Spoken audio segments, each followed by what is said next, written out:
Hi நண்பா. தமிழ்நாடு கூட்டுறவு வங்கிகளில் தற்பொழுது வேலைவாய்ப்பு வந்திருக்கு. அதாவது தமிழ்நாடு மாநில தலைமை கூட்டுறவு வங்கிகளில் 50 உதவியாளர் காலி பணியிடங்களை நிரப்புறதுக்கு நோட்டிஃபிகேஷனை வெளியிட்டிருக்காங்க. ஃப்ரெஷர் அப்ளை பண்ணிக்கலாம். ஆன்லைன் மோட் அப்ளிகேஷன் தான். முழு தகவலை சொல்கிறேன். இந்த வீடியோ உங்களுக்கு யூஸ்ஃபுல்லாக இருந்துச்சுன்னா ஒரு லைக் மட்டும் கொடுங்க. தமிழ்நாடு கூட்டுறவு மாநில ஆட்சேர்ப்பு நிலையம் சென்னையில் இருக்குது. இந்த டிபார்ட்மெண்ட்ல இருந்து ஜாப் ஆப்பர்ச்சுனிட்டி வந்திருக்கு. டிசம்பர் 11 இந்த ஒரு நோட்டிஃபிகேஷன் வெளியிட்டிருக்காங்க. ஒரு ஃப்ரெஷ்ஷான ஜாப் நோட்டிஃபிகேஷன் தான். கூட்டுறவு சங்கங்களின் பதிவாளர் கட்டுப்பாட்டில் சென்னையை தலைமையிடமாக கொண்டு செயல்படும் தமிழ்நாடு மாநில தலைமை கூட்டுறவு வங்கிகளில் தற்பொழுது 50 காலியிடங்கள் இருக்குது.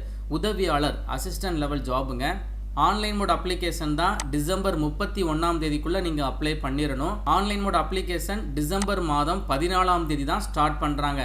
அண்ட் இந்த ஜாபுக்கு எக்ஸாம் இருக்குது. எழுத்து தேர்வு நடைபெறும் நாள் பார்த்தீங்கன்னா ஜனவரி மாதம் 24 காலையில் 10 மணி அப்படிங்கிறத தெளிவாக போட்டிருக்காங்க. மொத்தமாக 50 காலியிடங்கள் இருக்குது உதவியாளர் கேட்டகரியில். சேலரி பார்த்தீங்கன்னா உங்களுக்கு பேசிக் பே 32,020 ரூபாய். இதை ஃபாலோ பண்ணி நிறைய அலவன்சஸ் இருக்குது.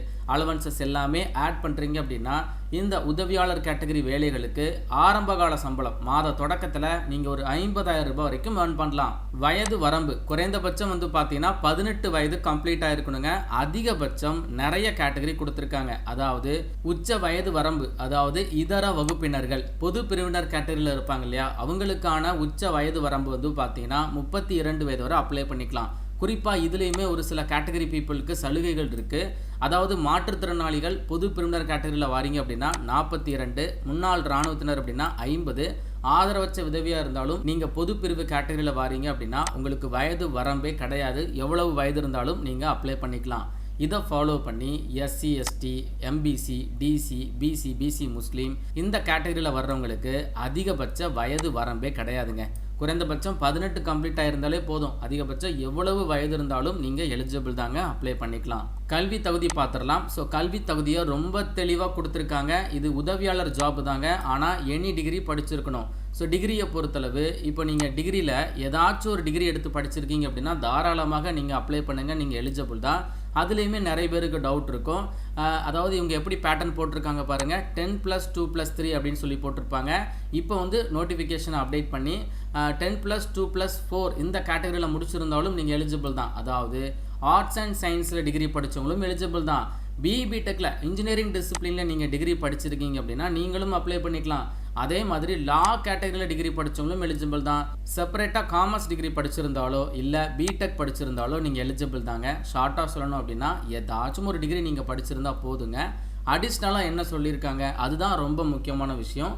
must have completed or currently undergoing cooperative training. அதாவது cooperative training நீங்கள் கம்ப்ளீட் பண்ணியிருக்கணும். அப்படி இல்லைனா இப்போ நீங்கள் படிச்சுட்டு இருக்கணும். ஸோ இந்த கேட்டகரியில் இருக்கிறவங்க மட்டும்தான் அப்ளை பண்ண முடியும். ஸோ எனி டிகிரி அப்படிங்கிறது கல்வி தகுதி. அதை ஃபாலோ பண்ணி அடிஷ்னலாக ஒரு கோர்ஸ், அந்த கோர்ஸ் பார்த்தீங்கன்னா கோஆப்ரேட்டிவ் ட்ரைனிங் நீங்கள் முடிச்சிருக்கணும், இல்லை இப்போ நீங்கள் படிச்சுட்டு இருக்கணும். அந்த மாதிரி கேண்டிடேட் மட்டும்தான் இந்த ஜாபுக்கு அப்ளை பண்ண முடியுங்க. அண்ட் இதில் குறிப்பாக வேலைகளை பிரித்து கொடுத்துருக்காங்க. எனி டிகிரி படித்தவங்க அப்ளை பண்ணிக்கலாம் அப்படிங்கிறத நான் சொல்லியிருந்தேன். எனி டிகிரி படிச்சுட்டு அப்ளை பண்ணுற பட்சத்தில் மொத்த வேகன்சியில் 2 காலியிடங்களுக்கு மட்டும்தான் போட்டி போட முடியும். இதே இது நீங்கள் இன்ஜினியரிங் டிசிப்ளினில் அப்ளை பண்ணுறீங்க, இன்ஜினியரிங் முடிச்சுட்டு கோஆப்ரேட்டிவ் கோர்ஸ் முடிச்சுட்டு அப்ளை பண்ணுறீங்க அப்படின்னா உங்களுக்கான இடஒதுக்கீடு 33 காலியிடங்கள், 50 காலியிடங்களில் 33 காலியிடங்களை ஒதுக்கீடு பண்ணியிருக்காங்க. லா படிச்சுட்டு அப்ளை பண்ணுற கேண்டிடேட்க்கு 2 காலியிடங்களை ஒதுக்கீடு பண்ணியிருக்காங்க.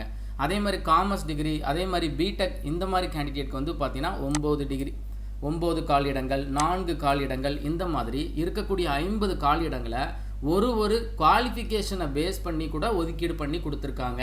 ஸோ இதுவும் நீங்கள் தெரிஞ்சுக்கணும். அண்ட் அடிஷ்னலாக கம்ப்யூட்டர் நாலேஜ் இருக்கணும். ஸோ ஒரு டிகிரி வரைக்கும் படித்த கேண்டிடேட் எல்லாருக்குமே கம்ப்யூட்டர் நாலேஜ் கண்டிப்பாக இருக்கும். அண்ட் இதில் இந்த கோர்சஸ் பற்றின இன்னும் தெளிவான விளக்கம் கொடுத்துருக்காங்க. கீழ் காண்பவை கூட்டுறவு பயிற்சியாக கருதப்படும். அதில் என்ன சொல்லியிருக்காங்க அப்படிங்கிறத நான் சொல்கிறேன். தமிழ்நாடு கூட்டுறவு ஒன்றியத்தால் நடத்தப்படும் கூட்டுறவு மேலாண்மை நிலையங்களில் வழங்கப்படும் கூட்டுறவு பட்டய படிப்பு, அதாவது டிப்ளமோ இன் கோஆப்ரேட்டிவ் மேனேஜ்மெண்ட் முடிச்சிருக்கீங்கன்னா நீங்கள் அப்ளை பண்ணிக்கலாம். நான் என்ன சொல்லியிருந்தேன், எனி டிகிரி ப்ளஸ் ஒரு கோர்ஸ் அப்படின்னு சொல்லியிருந்தேன்ல, அந்த கோர்ஸை பற்றின டீட்டெயில்ஸ் தான் போட்டிருக்காங்க. அப்போ diploma in cooperative management course படிச்சிருக்கீங்களா, நீங்கள் அப்ளை பண்ணுங்கள். இல்லைன்னா சென்னை நடேசன் கூட்டுறவு மேலாண்மை நிலையம் மற்றும் மதுரை கூட்டுறவு மேலாண்மை நிலையம் மூலம் நடத்தப்படும் higher diploma in cooperative management முடிச்சிருக்கீங்க அப்படின்னா நீங்களும் அப்ளை பண்ணிக்கலாம். அதாவது படித்து முடித்தவங்களும் எலிஜிபிள் தான், படிச்சுட்டு இருக்கிறவங்களும் எலிஜிபிள் தான். அண்ட் இதில் இன்னொரு முக்கியமான விஷயங்க, கண்டிப்பாக நீங்கள் இதையும் தெரிஞ்சுக்கணும். பின்வரும் பட்டப்படிப்பு படித்தவர்கள் கூட்டுறவு பயிற்சி பெறுவதிலிருந்து விலக்கு அளிக்கப்படுகிறார்கள்.